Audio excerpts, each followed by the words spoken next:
Americans. Like, let me go into the Dairy Queen drive-thru and die trying to reach for a Blizzard. Okay, one second. I'm gonna make an audio adjustment here. Yeah, I noticed I peaked a bit. Nobody has any respect for what I do. You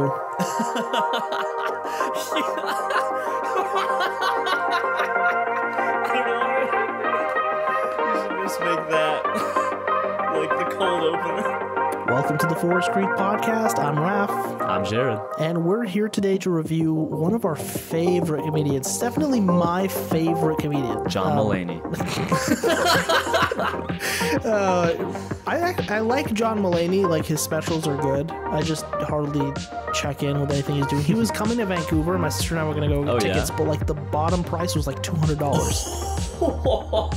It's the things like these SNL guys. When you do well on SNL, you go around, you just start charging all this money to do these theaters. Right? You want to make bank, keep doing it, keep playing the thing. What I love is hearing about people like Louis C.K., who runs everything himself now. He does his own tickets, he does his own bookings, he gets his own theaters and all that stuff. And he'll alternate between doing, Madison Square Garden and like a private little club. Yeah. Where you're not going to have to pay up through the nose to see him. And when you do see him, it's like this little intimate thing, and he's actually like working on new material. You know, the SNL guys, like, they work hard. They work just as hard, but they run everything like institutionally. You know, like they go to Ticketmaster, so they have to go through these theaters, and like they run the whole gambit themselves, and they get their special up on Comedy Central. Louis has been doing everything on his website, for instance. Like we talked about when we were reviewing Andrew Schultz's special, right? There's like a movement to start taking all of your entertainment into your own hands. This is not that. This is a Netflix special, which is really funny because for the longest time that Tim Dillon was not able to get onto Netflix, who's the comedian we're reviewing today, of course. I don't know if I mentioned that. It took Tim Dillon a really long, because he did a special where like a bunch of comedians come on and, they each do like 15 minutes. And he did his 15 minutes and nobody ever heard of him again because like the thing that was successful for him to do wasn't to keep pining at the doors of these institution kind of places. It's to take it into his own hands and do the Tim Dillon show and like run a Patreon. And then he makes hundreds of thousands a month or whatever and goes off and buys houses in LA and Texas, which seems like it's the model for success. But the thing about doing that is that you're now relying on your talent to sell everything. Works for some people, other people have a hard time. That's definitely the hardest thing about like being an influencer or like whatever online personality like that. Yeah. That nobody talks about is, it's like, everything is on you though. 100%. It's like you have to do absolutely freaking everything until you get to a point where you can start hiring people for things. I'm sure there is a lot of influencers out there that are complete airheads and they only know how to hit post. Yeah. But there's other ones that work hard and be like, do you even know what an RSS feed is? Yeah. It's like learning all this stuff just to even set up this podcast place that we have going. And this is, amateur. Pretty mediocre by comparison to what a lot of people And I have no idea what's going on. Yeah. You see what I'm working with? Right. Tim Dillon, a real hero. He finally gets his Netflix special after years of like popping in and out of the Joe Rogan podcast and all that. Let's go back a little bit. Let me explain. I got to know who Tim Dillon was around end of 2018, beginning 2019, somewhere in 2019, because that's where he really, really popped off. Basically, he was doing his little niche show, Tim Dillon. It used to be called the Tim Dillon Goes to Hell, and now it's the Tim Dillon Show. And they used to have that old illustration of him like in cartoon form sitting over top, and there's like nuclear blast in the background. That. I think, they still do. Right. So they had that for the longest time. They still have that as the art. He's still with the same guy, Ben, doing the show, but he was like a stand-up comedian who was doing the podcast, and the podcast was building a little niche community. The episode I jumped in with him, I started like listening to him sporadically or like watching a lot of his YouTube videos. I think what happened was Joe Rogan started to become infatuated with him in the sense that he saw that Meghan McCain video. And then Joe Rogan would start bringing it up and showing people. I saw Tim Dillon before I saw him on the Joe Rogan thing, but I was like, oh, that's probably why it ended up in my feed. But I started going down that rabbit hole, and next thing I know, I'm listening to podcasts pretty regularly from him. One of my favorite ones was the corporate steakhouse episode. There was like, listening to Tim Dillon gives you this feeling of like, this is dirty and you're not supposed to be doing this. This is very uncouth. You know, you can get not that people are going to think not as nice things about you because you're supposed to be a polite Canadian and you're listening to this raunchy American. It just became the regular sermon. Every week you would wait for the Tim Dillon show to come out and listen to that hour and him just sermonize basically for an hour. Whether it was a rant about the economy or the elites or like conspiracy theories or Carvel ice cream. Yeah. You know? Or dulce de leche. And then the Patreon, when I got into that, now it's 2 sermons a week. And then we went and saw him in person and all this stuff. Oh, man, that was great. I still think about some of those jokes. You pretty much know him through me. That's literally how I know him. Yeah. Because the whole group knows him because of you. Yeah. I was like, oh, yeah, it's funny. And everything you showed me of him was like, dang, that's freaking hilarious. But I never got into him.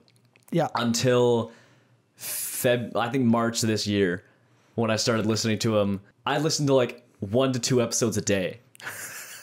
Like back to back constantly. It was, I don't know what happened. Something just clicked and I was now hooked, constantly listening to him for a month and a half straight. I listened to almost nothing but Tim Dillon. Isn't it almost like embarrassing to like a comedian this much? It was wild. It's like I've never listened to a podcast that much. The only podcast I listened to like routinely before this was the Sleepy Cast. So we did our episode number 9, which at the time that we're recording this just got released. Episode number 9, we talked about Tim Dillon and his like gave a general overview of like who he is and, you know, his attitudes towards stuff, because it is like he's become astronomically popular, not just as a result of getting on Rogan, but just off of his own talent. Yeah. Just going off and like exploding and going off somewhere, because it starts with Joe Rogan noticing you, but then you have to sustain that. Yeah. You know, like Joe Rogan's had a lot of people on that like get their 5 minutes of fame and then 100%. off they go, right? It's the David Letterman wave. But Tim comes in and like nuclear. Everything he says is nuclear.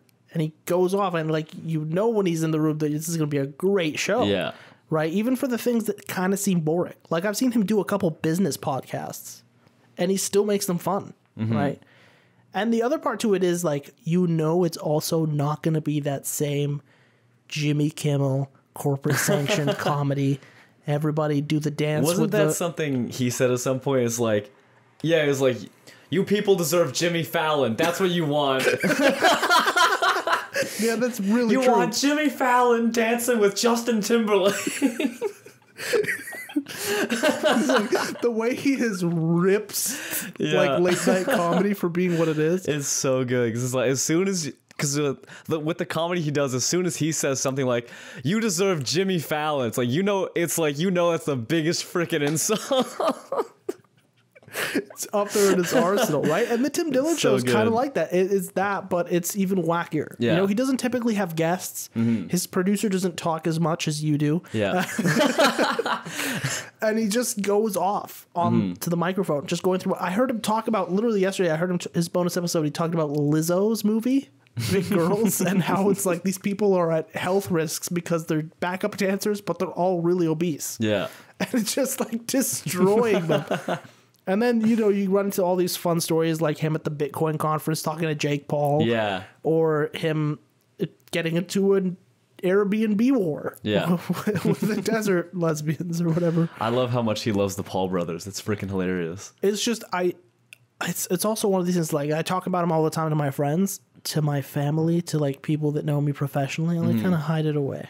Because I'm just like, if you watch him and then like try to read my personality based off of what this guy is saying, I'm afraid of what people will think, because it's also insane. That's so funny because I just send people the clip of him doing like an inspirational Olympian thing. Do you remember that? Oh my god. Oh, it's amazing. He's I got you to kind of start with him when I showed you the fast food thing. Or like the Denny's. Oh, the Denny's menu. The tres leches pancakes. Oh my gosh, that was amazing. So that's funny. legendary, dude. When he does stuff like when he calls Carl's Jr. and asks what they make for a living. He's like, do I get to take the food home? That was so, it's like, I've got a family of 3. We could do this all day and just bring up bits that we enjoy. Like, I highly recommend you go to one of the best of Patreon episodes that they do, because every once in a while, like, they'll make a volume of like best of Patreon where he'll take snippets of the bonus shows and compile them together. I haven't seen any of those. They're really, really funny. But Tim Dillon, A Real Hero, his stand-up special, it's about an hour. It is a really solid hour. I was very impressed with it the whole way through. You know, we talk a little bit about Andrew Schulz. Like, I want you to bring the best of the best when you are up on stage. You know, I don't want this to just be another episode of your podcast. That's, you know, it's inevitable that the two things will resemble each other. But I think Tim has done a great job of stepping up his game for a stand-up special. You know, let's bring the bits that make people laugh the most. Let's string them together in a way that, you know, they're pretty airtight. Let's add in that level of physical comedy, which we'll get to in a minute. Yeah. And altogether, the special came together very well. Like, my face still hurts from watching that thing. That's how I know it was good. Yeah. I will outline this one thing, just a couple of things that are thematic about Tim Dillon. The first is the optimism, because he dives in and out of realism and surrealism. And one of his most famous monologues are about being an American, saying that things are really bad, but they're also pretty good. And that kind of like, yeah, we know the reality of the situation is problematic and very, you know, like there's a lot of decay in the system. There's a lot of things that are going to eventually get us if we don't deal with them. But where they are now is pretty good. It's like, yeah, global warming and, you know, economic crises and all the stuff that's going on with pandemics and wars, but we're in the Dairy Queen drive-thru right now. Things are going to be okay. We're going to get a blizzard.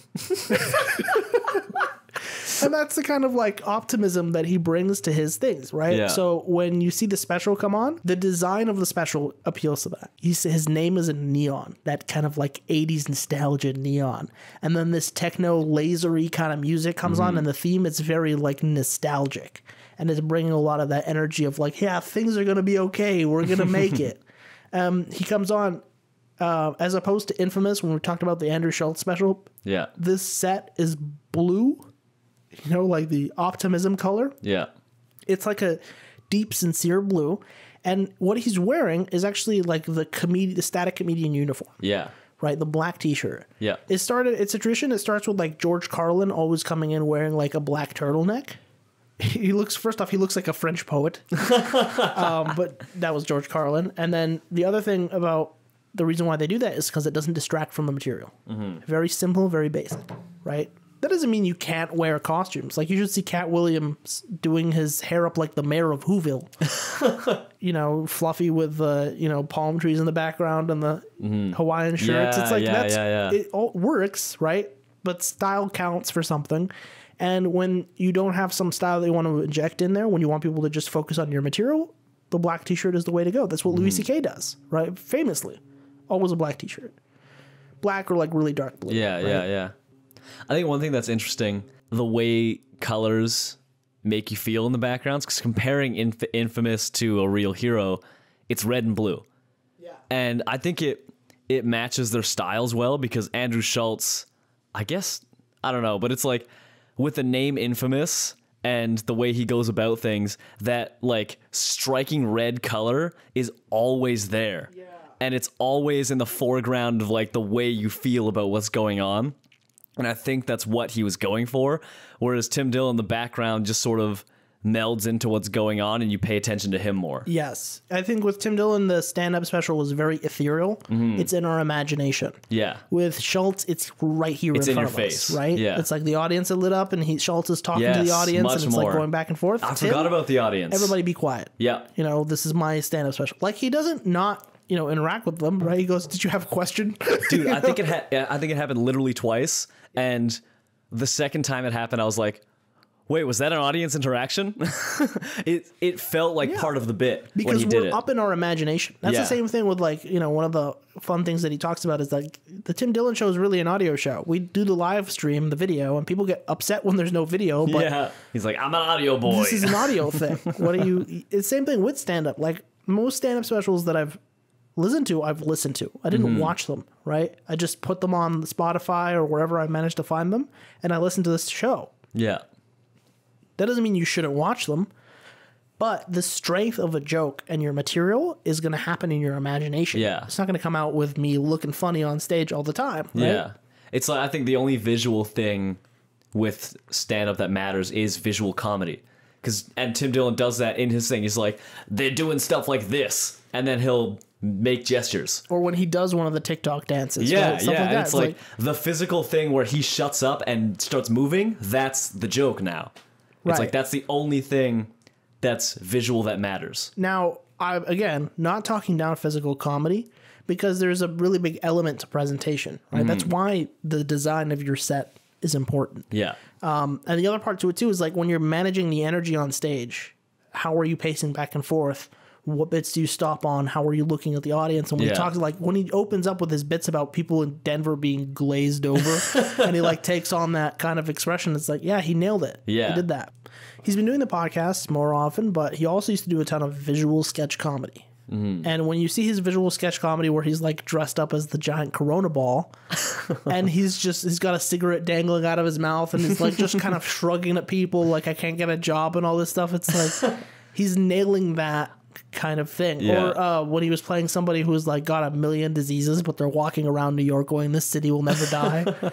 I just watched. And he does like a little pirouette, and the pirouette is like perfect. Yeah, I just watched the Frank Fauci bit. Hey, I'm Tony Fauci, son, forget about it. He's just splashing around in the tub. Yeah, or even like Joe Rogan talks about it all the time. When you see Tim on the podcast, you know he's in the zone when he has the aviators on. Oh man, Right. it's so good. Just that. And you know, what do the aviators tell you? What does a lot of his comedy tell you? Like he said himself on Joe Rogan's podcast, which he just did shortly before releasing his special, it's a commitment to apathy. It is like you go crazy when you start to try to sympathize with every little bad thing that's going on in the world, because there's an endless amount of it. Yeah. So you have to kind of commit to some level of, beyond this point, I don't care. Dude, it's a thing that's been talked about for quite a while, but I think it's nice that it's such a theme in his whole thing. Like in every joke he does, that's the whole background of his, just how absolutely absurd these things are. And he obviously in his jokes takes it to like 10 notches higher. Yeah. But then you can see it's like, because we have the whole information overload thing, and it's like, 10,000 children just died in Kenya. It's like, great. What do I do about that? I like what he's, guess I can't think about that. He does a great job of like, oh no, that's so terrible. What happened in Ukraine? What is the garlic bread here like? We're at a restaurant, right? Yeah. You know, the most important thing in life when you're Tim Dillon is just be fun at dinner. Boom. That's so in that special,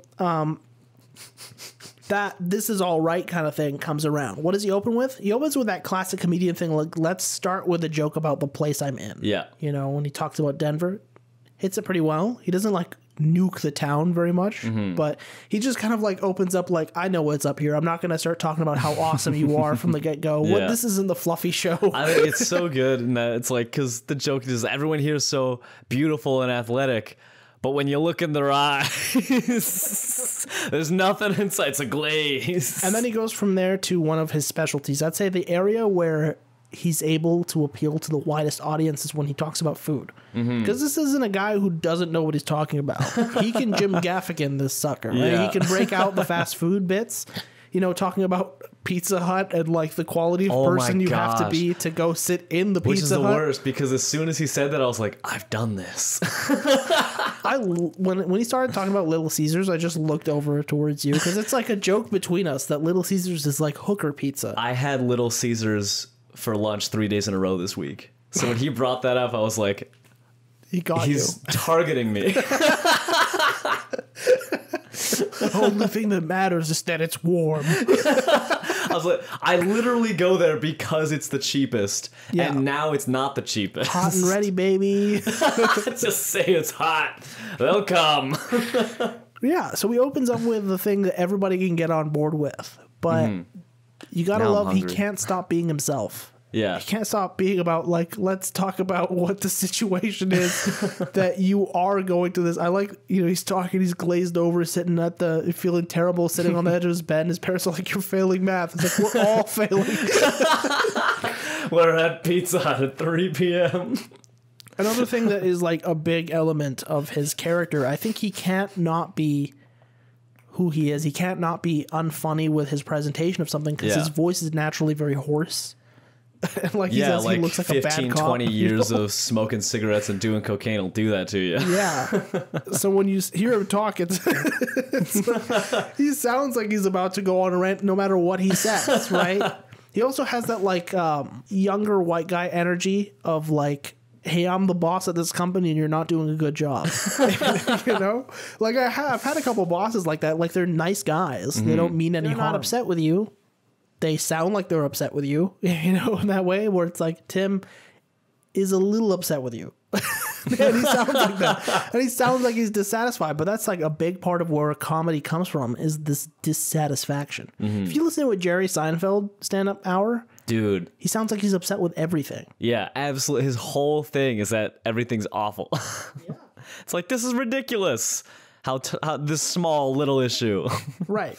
But and Jerry's like super 100% clean. Tim, very, very dirty, but there's still more optimism in this show, right? Because it's like, it sucks, but here we are. You know, that's an interesting comparison, Seinfeld to Tim Dillon, because it's like, Seinfeld's whole thing is whatever this small, insignificant thing is, it's a big problem. And why is this a thing? And it's hilarious how he does that. Tim Dillon is like, look at this major issue that's going on while I eat ice cream. Yeah. It's like, this is a big deal, but I don't care about it. Instead of yeah, sorry, I was getting closer to the mic. It's like, instead of Seinfeld's, this is not a big deal, but I care about it immensely. Whereas Tim Dillon's the opposite. Look at, this is a giant deal and I don't care at all. Like, when he talked about getting the vaccine, it's like, maybe hang around for 15 minutes in case you have a seizure. He's like, let me die in my car like an American. It's like, let me go into the Dairy Queen drive-thru and die trying to reach for a Blizzard. Okay, one second. I'm going to make an audio adjustment here. Yeah, I noticed I peaked a bit. Nobody has any respect for what I do. I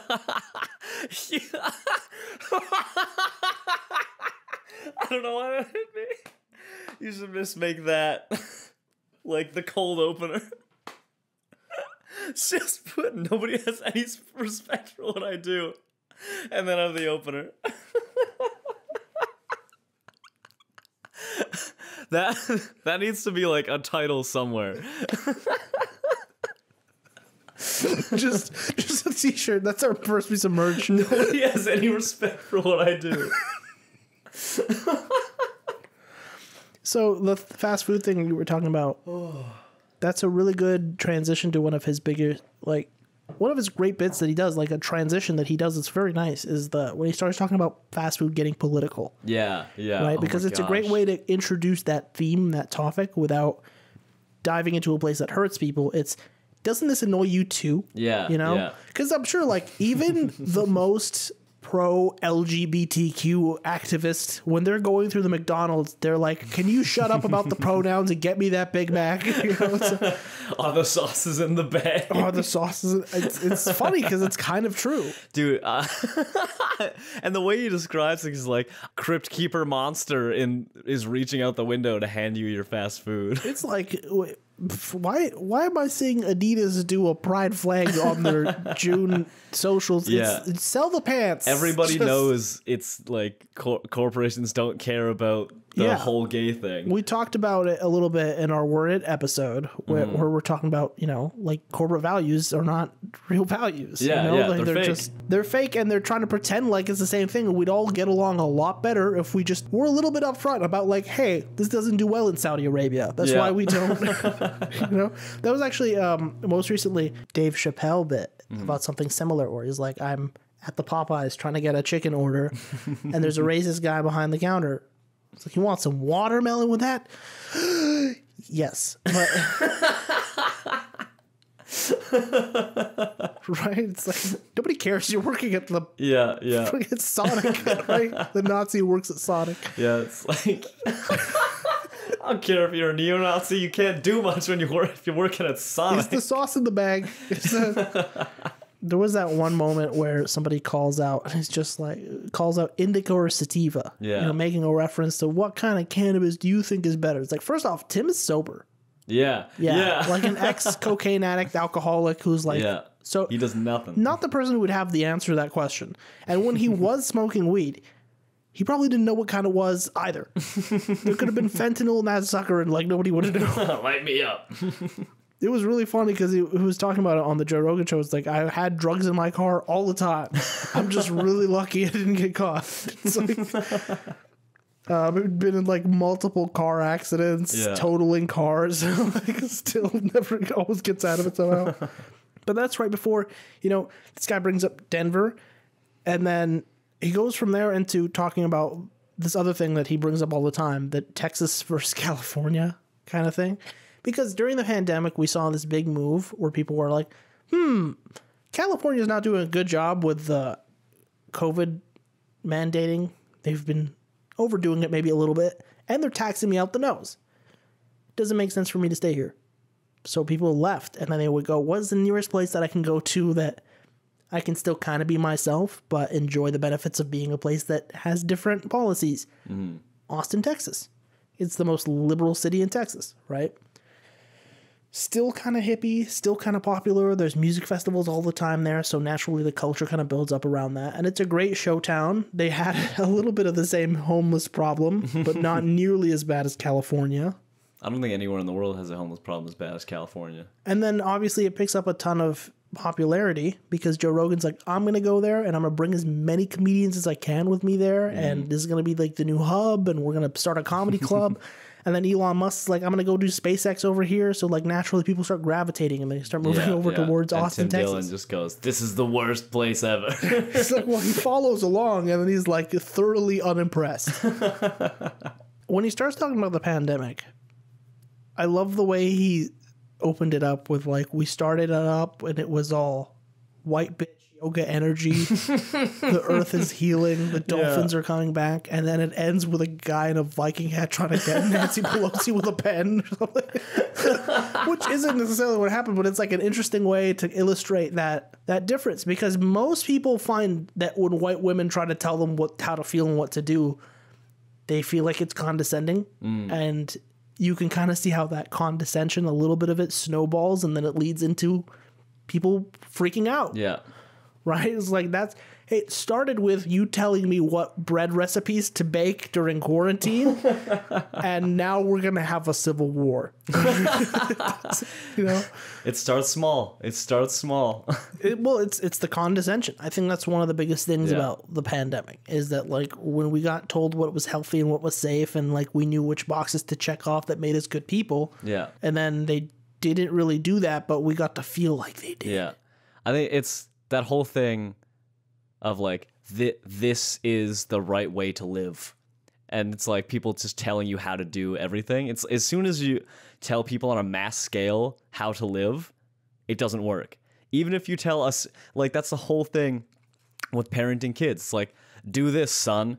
They do the exact opposite. Obviously. That's how people work. Everybody does that. So naturally, obviously, I mean, like, hey, you gotta, some people were like, yeah, let's bake some bread and do some. I never understood the bread thing. Why did that get so popular? With things to do when you're inside, I guess.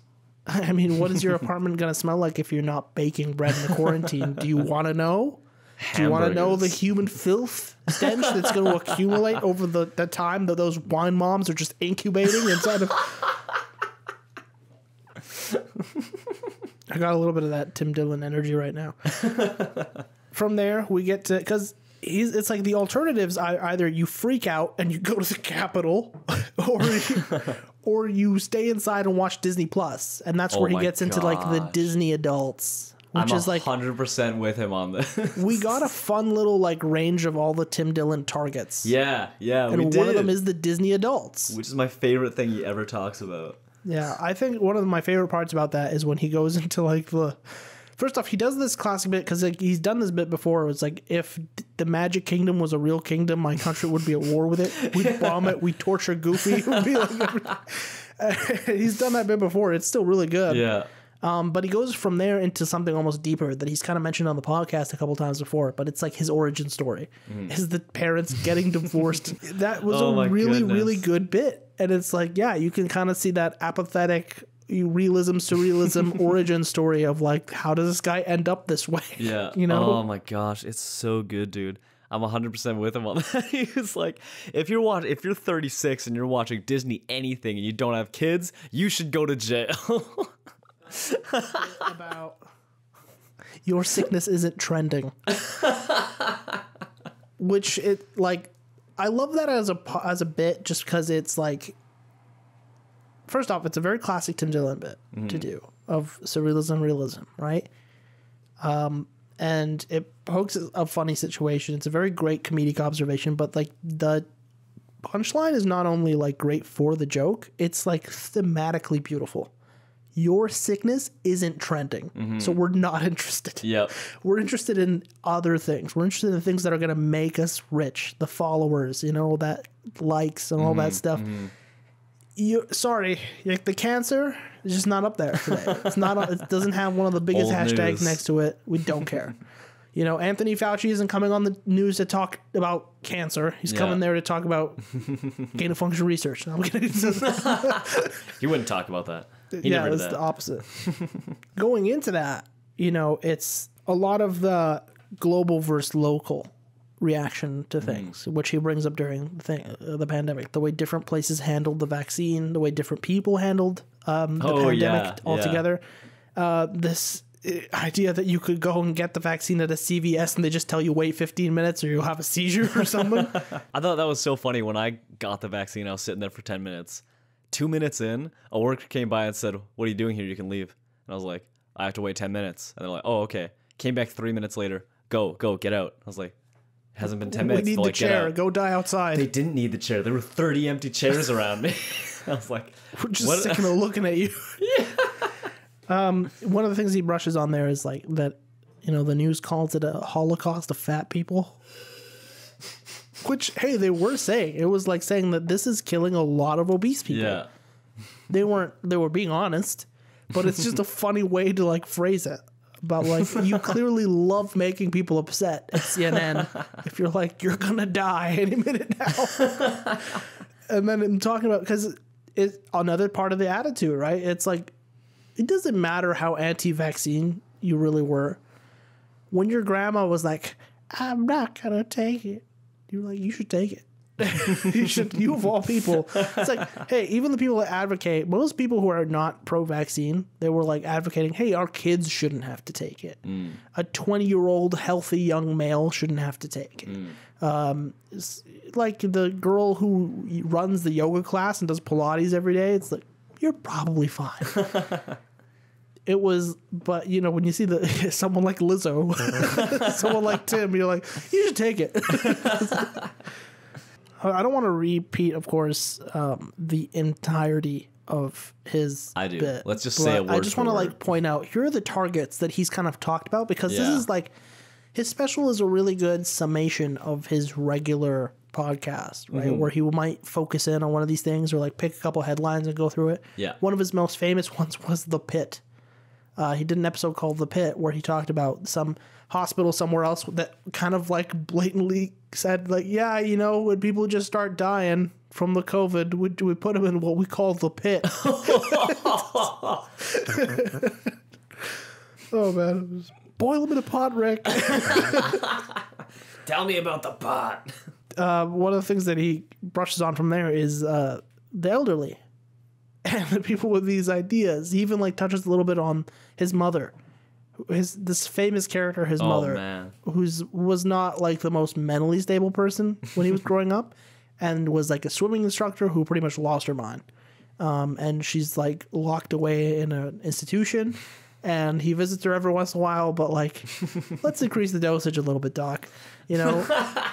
But the fact that his mother is like a huge Trump supporter, right? It's like, even if you really wanted to be on Trump's side, I mean, you're like, oh, this is the kind on, Tucker? this is the person that's doing it's like, and this thing about like, we have to protect the elderly. It's like 5 minutes ago we didn't really like the elderly that much. It's like, what do you think grandma's gonna do when we get her back in Dude, action? I think that was my favorite bit. Or just like the general craziness from throughout like 2020, from like the riots. It's like, hey, they got the Trader Joe's, you know, kind of, Watching like a movie. yeah, it's that same optimism Yeah. floating to the top there, right? Or I think that's on the apathy bit. It's like, it doesn't matter what's happening. We're going to treat it like it's a TV show. We'll make light of the possibility of nuclear war. Yeah. We'll be like, what are you gonna do? If it happens, it happens. Deal with it. Which, I mean, like, We'll move on to the next thing. What are we realistically going to worry about? You know, like he was just talking to Ben recently on the podcast going like, well, what would you do if you just looked out of your Tesla sunroof and saw the rocket going through? It's like, that's it. Like, what are you going to do for your last few minutes? Pull over, have a smoke? I had a dream one time where I was like on a hike and there was, what was it? It wasn't a nuclear blast. It was a supernova on a star that was near our planet. And it just, done. I was like, there it is. You know, in the moment, all I did was like, I looked over, like, oh, there it is. We're done. Oh, we're done here. Okay, cool. Yeah. Like, let's maybe take it down a notch.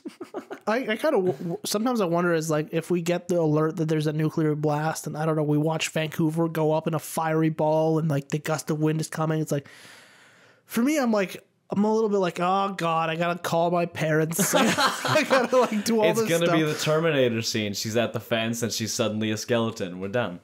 Like, can it be that quick? I don't need to like run around town like looking for my relatives and all that stuff in the early stages of the nuclear apocalypse. I walked through blood and bones looking for my brother. The world is Mad Maxing and I have to drive to Coquitlam to pick up my grandma. It doesn't like... Right, but at the same time, meeting it with that apathy is like, don't really got much I can offer. And even when it is happening, it's like we're being kind of sick about it. Yeah. We're like, yeah, just let them burn it. I mean, dude, that was the whole thing when it's like Putin's threatening nuclear war. I'm like, what do you want me to do about it? Recently, I actually read back. I read a little bit of the history around Che Guevara and his like communist revolution. Che Guevara used to write letters to his kids. He was like he's the famous communist revolutionary. You see him on all t-shirts and stuff, always looking like poetic. He was like a mass murderer. Oh. Yeah, he would write letters to his kids about how to be good communist revolutionaries. And one of the things is like, do not fear nuclear war. Lust after it. It's like, go embrace it as much as possible because this is our revolution. Jeez. Yeah. Now that's the Great Reset. Yeah, he's like, we got to wipe the earth clean with nuclear radiation and then begin our communist utopia. That was Che Guevara. The CIA has his genitals in a jar. I'm actually serious about that. That's a real thing. Yeah. Why? That's what they got as proof from the guys that got him. Yeah. It's just like, hey, we have to make sure he's dead. Well, here's the proof. Instead of the ear, here's his testicles. Well, you can cut an ear off a guy, some addict, you know. You can do the same with the testicles. And then he kind of goes into like, but the opposite, the polar end of that is like caring too much. When he's talking about the parents storming the PTA meetings and all that stuff. It's oh like, my gosh. When you hear about, you know, from a parent's perspective, yeah, you should be storming the PTA a little bit. But it looks strange to an audience that's also apathetic. Because you got to remember, like, anything that happens, you have people who will really care and people who will not care. Yeah. You know, like, white lady gets hit by a bus. Some people are like, oh my God, I'm so sorry for the family. On the other side, you're going to get LOL Karen. Like, that's what's going to happen, right? Yeah. And then so you get the people who care, the parents, they storm the PTA. What are you teaching my kids to be transgender? And then the people who don't care, look at these weird people who care too much that they're going to storm a PTA meeting. What do you think you're going to get done? We're like mad at people because they're trying to change things. Right. But then he talks about like the Florida bill thing where the teachers have to out the kids as gay. Oh my gosh, that killed me. It's so freaking good. It's like a little bit true, you know. It's overcompensating, you know. I love one of the thing he does where it's like he demonstrates like this in an absurd manner what's going on. He's like, this is an absolutely absurd situation, and then the reaction he plays out to it is, well, that's a bit excessive. I was trying to come up with like, what are the rules for like a Tim Dillon character of just advocate for something horrible, pretend you didn't know anything bad about it. Yeah. I'll do it with like a horrible example. This Hitler guy's not so bad. You know, he's doing pretty well with the economy. People are walking around. They feel a little bit safer in the streets at night.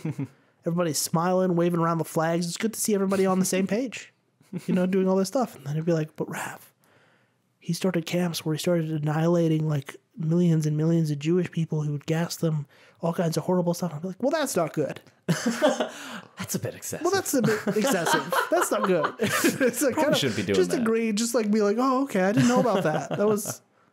It's like the people that are like, say what you want about Mussolini. He had the trains running on time. Invented the strawberry frappe. Right. There's from that thing to like, you know, kids nowadays, though, they're a lot bigger about mental health. The brave thing nowadays is to be like, I'm not going to work today. My mental health. You know, I talked about this a little bit before. It's like part of the same anti-work kind of wave from the Were episode. Anti-work. Yeah, it's the braver thing to do now is not to do anything. Just like, I just can't today. Like I think it was Naomi Osaka or somebody, whoever was the gymnast at the Olympics, just being like, can't do the routine. I love it. Because it's either that or it's the, again, polar opposite. We're going to do it, guys. We're going to grind hard. We're going to put all our money in on GameStop. I think it's interesting to me, the whole, oh, not today, not going to do this today. It's like, oh, I got to take a mental health break. It's like, sure, but I was raised with, if I'm not throwing up, I'm going in. One of the notes I wrote in here is Joel Osteen, wet baby. Him talking about Irish Catholics and just how sad the situation is. That was so good. Even the cheers are sad. Or like when he starts doing that bit, that's like he nails it, by the way, because you feel like you've seen like a million home videos of like Irish Catholics at a party and they're like just doing that arm wave. One of the bigger thematic points that he lands on, being effed up for fun, or like to be fun, you have to be a little bit effed up. Oh, if you're a little bit effed up, it might be a little bit fun, right?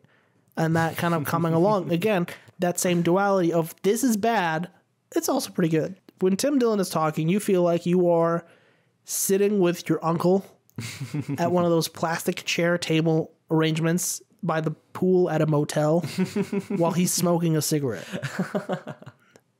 Listening to Tim Dillon is the waitress at this okay restaurant who's taking forever to get you your meal. And when she gets it, she's not that happy about it. She still smells like the cigarette because she just came off a break. And she has an eye patch. You know, these are the kind of things that I think of. This is the atmosphere Dude, it's of the it. best And waitress. it's both terrible and also pretty good. It's okay. One of the things I love is when he talks about the economy is doing okay when Justin Bieber can spend $1 million something on an NFT. Or when people are still taking cruises. Yeah. Still doing it. Dude, that was never going to end. His bits about the cruises were really good. Dude, spot freaking on. Cruises is one of those things. It's like when a comedian talks about fast food. We mentioned that a little bit. Yeah, it's like yeah. it's an easy target for comedians to hit, and he does a good job of hitting it. Dude, I went on one cruise. I've been on a single cruise in my life, and everything he said was like, oh my gosh, he's 100% freaking right. The last couple things I want to talk about in this special, you know, his closers are the Airbnb story. Dude. That's him doing like that is Bert Kreischer doing Russia. Yeah, it's like, that was for the fans. That was for the fans. Him talking about his war with the Airbnb people. It's a funny story. It's like it's like a badge of honor that he trolled them so hard he got banned off of Airbnb. So freaking good, dude. I was sad because I'm going backwards in the podcast. I was sad when I hit a point where I was like, no more Airbnb jokes. When he actually, like, one time he did an actual dive into Airbnb, and Airbnb hires like former CIA officers to work at the thing, including one of them who had to do like damage control for a situation where a man broke into an Airbnb and the women staying there were completely unsafe while he robbed them and stuff, and they were like in great danger. And the guy who's researching the former CIA officer is like, well, we're doing everything we can, but, you know, we might get away with this one. It's like, what is going on at the Airbnb? And then there's a little few rushes there. Again, circling back to, we're making light of nuclear war because you can't really deal with it. Just enjoy the ice cream. Don't think about Taiwan. Think about blizzards. His Joe Rogan impression is my favorite version. It's amazing. It doesn't make any sense. It's the impression he does for absolutely everything. No, that's not true. That's not true. No, because he's done like a lot of really good impressions for a lot of things, but his Joe Rogan impression is like tailored to be bad. Yeah, man. And you can tell what kind of state of inebriation we're in as we're listening to it, because it'll start with, "What are you going to tell me about the vaccines, man?" It always sounds like he's choking a little bit. And when he's chewing. He said it. He's like, I feel like I gotta chew when I do this voice. You should come to Austin, man. We're going to start a comedy club. And then when he starts to get full falsetto. Yeah, because he'll start getting higher and higher as the impression gets weirder. He'll be like, "You want the vaccines, man?" The vaccine's bad. All in all, Tim Dillon is a real hero, a surreal hero, the realest hero, my hero. I'm very happy with it. Jared, what do you give it? I don't know, 8, 9? Yeah. What's a 10 for you? I mean, 10 is absolute perfection. Right. So, unreachable. Actually, I'll be honest here. My honest review, 8.9, 9. Something like that, in that area. Like, I'm thoroughly happy with it. I don't know if I was over the top with it. Right. It's definitely, I'm glad that Netflix